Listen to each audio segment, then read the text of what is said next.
I'm Major Steve Perkins, and I was tasked by the local authorities to assist with the set-up of the mass vaccination centre here at the Etihad, assisting the NHS. Yeah, a little bit daunted at first. First man on the ground. It was just literally this area here where we're standing. It was 3 tennis courts. It was in the November lockdown, so no one was in here. But yes, I had a vision of what we were trying to achieve. The end state, which you see now, but I was sort of in awe really from going from tennis centre to mass vaccination centre. And the pods, which what you see today, the 5 pods in the clinical assessment areas, were just all on paper at the time, and we had to sort of bring that to life to get to the stage where we could go live. Proud, absolutely, you know, because I know I've played a small part in the overall efforts of the nation. It just proves to me and to a lot of the NHS people that you can come together and bring something like this to life.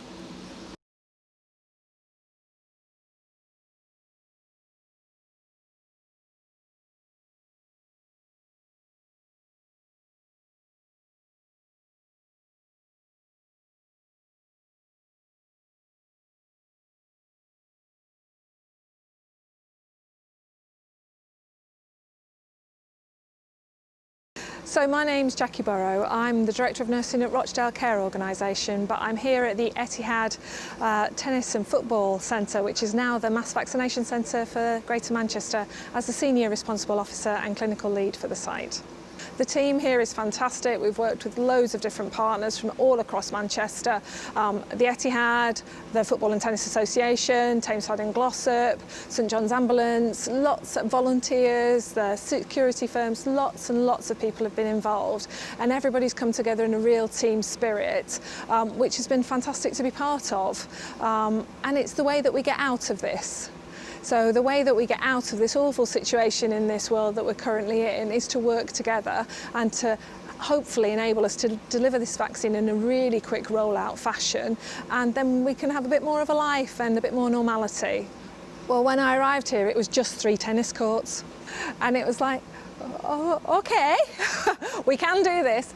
People are relying on us to deliver this effectively, and I'm very conscious that it's not just exciting and something I want to do. It has to be delivered well, and it has to be delivered to a standard that we in the NHS aspire to, which is safe and effective and personal and delivers all the highest quality of care that we want to do. So you'll come through a bit like an airport, you'll be checked in, you'll walk through, you'll be what's called consented. People will ask you questions, and then you'll come and sit down, you'll have your vaccination, and providing that all goes well, because some people don't cope well with needles and they have a bit of nervousness about it, so we'll give you a little bit of time there to get used to the idea if you are worried, and then you'll go merrily on your way having had 1 dose of your vaccination, and you'll be on your way to having good immunity from this disease. If you're older or you've got an underlying condition, you'll be able to actually see people, go out, have a bit of a life. You've not been able to do that since March. Shielded people have basically been prisoners in their own homes. This gives you an opportunity to see a light at the end of the tunnel for having a bit more of a normal life, going to a restaurant, going to see a film, enjoying some social activity. All of that is what people want. And our learning from other sites, hospital sites that have gone live, is that people are so grateful to receive it. They want it. They are anxious to get back to normal life. And genuinely, I'm just really chuffed to be part of that. We have such rigorous testing and approval processes in this country that medications do not get passed without going through those and without being very, very, very safe. It is incredibly safe, and in many ways safer than getting in your own car. So bear in mind that it's a proportionate risk, I would say, and it's far safer for you to have a vaccine that's been through many, many stages of regulation and testing than it is to not and risk getting COVID. And then we've all seen the horrible consequences of people that are vulnerable or just actually catch a bad dose of it. You don't need to be old or frail to get COVID and have a really serious outcome. You can be reasonably fit and well and active and still, unfortunately, have really serious consequences from that disease. So my advice is get vaccinated, because I will be doing, and I would encourage everybody else to.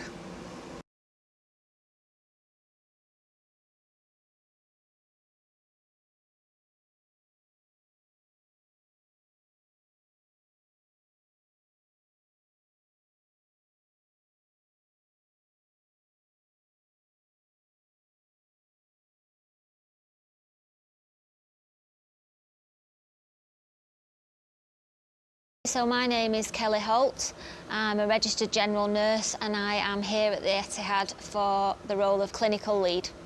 Most people I speak to in the nursing profession want to be part of this project. They want to be involved in it, either as a volunteer or a nurse, and people that want the vaccine as well. So my colleagues are all very keen to get involved in this programme as well as vaccinators, or just so that they can say they've helped. So we've got lots of different people out there who, yes, you want your vaccine, but that doesn't mean you've not got a phobia to needles or you've got anxieties about the vaccine, it's new. So the staff here will be here to support that and reassure people to the best that we can. And we want people to come to this venue and have a positive patient experience.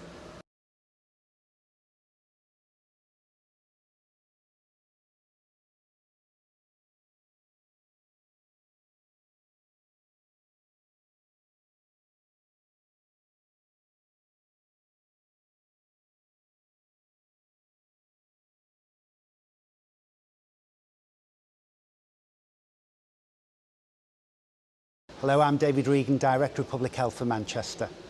So I'm the lead for the vaccination programme in Manchester, and I'm absolutely delighted that this centre for Greater Manchester is located within our city. It's located in a fantastic campus, the Etihad campus, where we've had fantastic support from the football club and all the different associations who have facilities here. The National Tennis Association and this particular facility, we've used it in the past. We've used it in the past for our first testing site back in the spring. That developed into the regional testing site, which is still here. So it's an absolutely great facility, and we're so delighted that it's going to be used to benefit the people of Manchester and Greater Manchester. And I know I've spoken to some of the tennis coaches and others, and although they've obviously with lockdown had to revisit their programme, they're absolutely thrilled that this facility is going to be put to such good community use. It will save lives. It will save lives in this area. It will save lives across Greater Manchester. So I think everyone is really proud of what this centre is going to be used for. We know that in the foreseeable future, we know now because of the rising rates and because of the national lockdown, I'm being really honest, we know we've got a tough 2 or 3 months ahead. So it's great that we use facilities such as this that will really get us out of the pandemic. And as I say, I think people recognise and are right behind wanting to see as many people get vaccinated at this centre as is humanly possible. Well, as a Director of Public Health, our best public health intervention is vaccination and immunisation. Going back to all the pioneers of the past, measles, mumps, rubella, all of the things that we now tackle with effective vaccinations. And to see something on this scale, I've never seen it in my career. I'm 61 now, so to see a facility such as this set up to respond to a pandemic, really makes me incredibly proud and actually quite emotional, because I think we can see at last. This gives us the hope. The last year has been tough for us all, and actually this really does give us hope. And the way it's been set up, the speed at which it has been set up, I just want to thank everyone involved, from all the agencies that provided the facilities to the people here now setting this site up. It looks fantastic. It'll give people a sense of reassurance when they arrive. We can see how well marshalled it's going to be.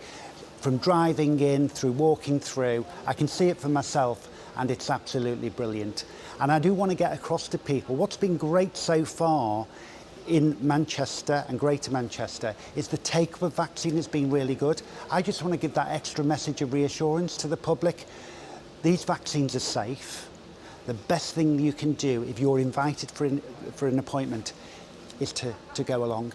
Yes, please talk to people you trust to get information and support, but we really want you to attend for your appointment.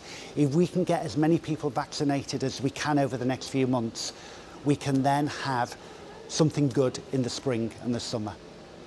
Having this centre gives us more choice, it gives individuals more choice, it gives our GPs more choice, it gives our health and social care workforce more choice. So whichever is the best route to get people vaccinated quickly, whether it's in their local area, at their primary care network site, or whether it's at this mass vaccination site for Greater Manchester, we will make sure we facilitate that in an efficient and effective way, because as you can see, this gives us the scale to get more people vaccinated at a faster pace.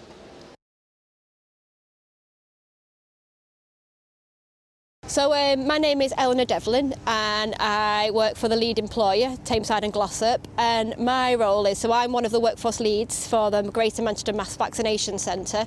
Specifically, I've been looking at the recruitment elements of how we create this workforce. So obviously we had to create a brand new workforce at quite short notice, a mixture of people within the NHS and without the NHS, and it's been my role to bring those people on board through various different routes. People are really interested, they want to be part of this, they want to be part of the recovery effort. There's just a real enthusiasm, I think, to be part of the vaccine team. So from a workforce perspective, on Monday morning we're going to have a real army of staff from lots of different places, so voluntary, clinical, ex-clinical, who are absolutely committed, fully trained, fully cleared, ready to help make this work. Do you know what? I think for Greater Manchester we should be really, really proud, because I think the region as a whole has really stepped up. We've had such interest in supporting this site, and like I said, we have asked people to go, because we need them to, we have asked people to go through training in their own time, pre-employment checks, to do induction, to come and visit the site, and people have done that willingly and just been happy to give up their time. So, you know, over Christmas we had people doing online training and things like that, which is just amazing. There's such a real sense of pride that we've done this in such a short space of time.